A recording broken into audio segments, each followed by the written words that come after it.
दिलेला आहे. याच्यामध्ये तुम्ही पाहू शकता आपण बऱ्याच वेळेस काही याच्यामध्ये कंटेंट उरकळू शकता. किती फॉरेन कंटेंट बघा बरं, किती टॉपिक्स दिसते का फॉरेन नाही सांगा बरं तुम्ही.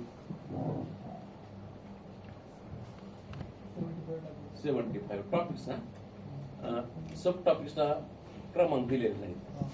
म्हणजे हे किती असतील सगळे सांगा बरं. 100 असतील. म्हणजे हे 100 टॉपिकवर आयोग प्रश्न विचारताय का नाही, विचारणार की ते शोधेलच नाही ना पेज नंबर आणि ते. ठीक आहे. याच्यामध्ये आपण ज्यावेळेस मराठीचा अभ्यास करतो आणि मराठीचा अभ्यासक्रम सिलेबस सर्वांकडे आहे, विधान आहे का नाही, सर्वांकडे ना. ए टू झेड मुलाकडे त्यातला टॉपिक काय, सब टॉपिक काय, कसा प्रश्न विचार सगळं माहिती. इंग्लिशचा सिलेबस मुलांकडे,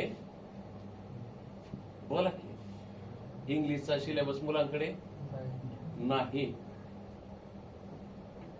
आता नाही म्हणल्यावर तुमच्याकडेच नाही का कुणाकडेच नाही. आपली चर्चा तुमच्याकडेच नाही का कुणाकडेच नाही.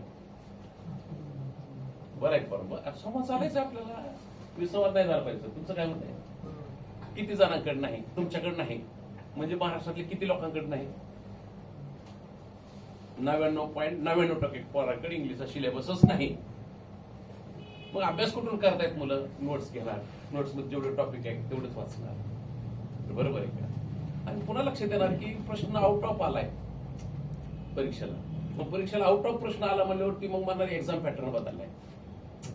एक्झाम पॅटर्न नाही बदलला, सिलेबसच माहित नसल्यामुळं पुन्हा मग एक्झाम पॅटर्न नवीन प्रश्न विचारला. ह्याच्यावर नवीन नसतो विचारला, तो सिलेबस माहित पाहिजे.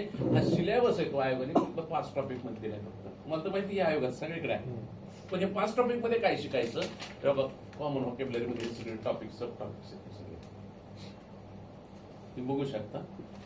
ह्याच्यात 30 उत्तरे असतील कॉमन व्होकॅब्युलरी मध्ये. ग्रामर मध्ये काय करायचं, पार्ट्स ऑफ स्पीचचा अभ्यास करायचा आहे. तर पार्ट्स ऑफ स्पीच म्हणजे सॉरी तुम्हाला डिस्टर्ब होत नाही ना, बरोबर.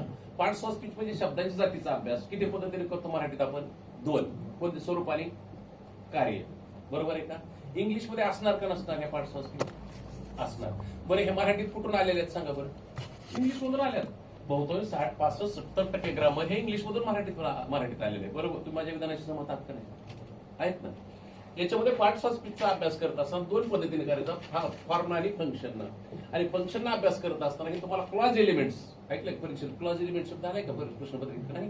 क्लॉज एलिमेंट्स आहे, त्याच्यावर डिरेक्ट प्रश्न विचार लागले.